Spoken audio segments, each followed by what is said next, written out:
Welcome everybody to the gray area. I'm Mark. This is Lee. How are you doing today? How are you doing, everybody? We have some great stories for you tonight. Before we start, babe, you look beautiful today. And you look so handsome. Thank you. Thank you. What we want to start with is a story out of Florida entitled "Vigilante White Guy Tackles Black Man Licensed to Carry a Gun."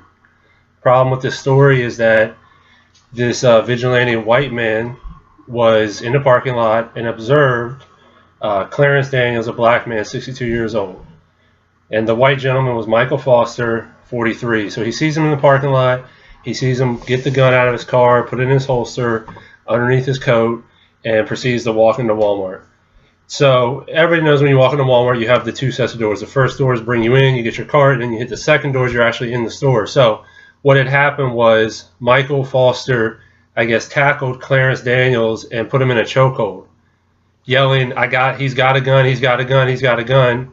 And the gentleman, Clarence Daniels, kept saying, I have a permit, I have a permit, I have a permit. So they were separated, and at which time the police arrived, sorted out this mess, and arrested Michael Foster on battery charges. Yes. My question to this gentleman is, what was he doing that you felt would warrant you stopping him for having a gun? Being black. I'm gonna be honest. Because people in our country want to pretend that they want everyone, especially like the NRA and stuff like that, they pretend they want everyone to have a gun, everyone to practice their Second Amendment rights, when that's not true. Just like you had those white men walking around stores like Target and, with these big guns. And I asked all the time, if a gang of black men came in there with assault rifles, would it be fine? Would it be okay? Would y'all reaction be the same? What if we even hark back a few years ago to all the white, in particular, gentlemen who wanted to bring guns to rallies where Obama was speaking at? But I guess that was okay. That we shouldn't question them when they do something like that because it's legal. It's permitted. I think Clarence Daniels had a permit and it was legal, or else Mr. Foster wouldn't have gone to jail for battery.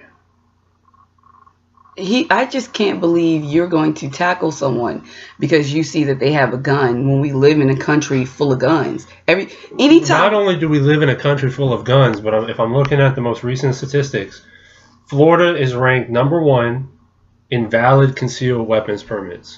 Almost 1,887,000 concealed weapon permit. That's a lot. I just don't know why. I mean, this is supposed to be for a state that's so comfortable with guns and that so many people have guns and so many people have them concealed and have the proper permits. For you to freak out over a gun, like you're not in a state that's pretty open about them and doesn't mind being that way. I just don't even get it. I've seen people here where we live at with, guns on their hip in their holsters, and I don't feel like tackling them. That's just not something I do. I don't know why he would. It's just bizarre. And he should be charged with assault. Imagine you're a person who is carrying your gun and you're legally allowed to have it, and someone tackles you in a store. Yeah. In a state that has almost 1 million concealed weapons permit. Let's ask ourselves how this could have gone wrong in so many different ways. What if Mr. Foster killed Mr. Daniels over a gun that was permitted? But what if Florida has stand your ground. Yeah, what if Mr. Daniels kills Mr. Foster? Is he entitled to stand your ground like so many else have used in the past? If someone has a gun and they're legally allowed to have it, they need to be doing something crazy for you to feel like you need to tackle them. The intent of having a permit is to do exactly what Mr. Daniels did, is to have his firearm on him at all times. And if that means walking into Walmart, that means walking into Walmart. You do have in most states regulations on where you can go with your handgun.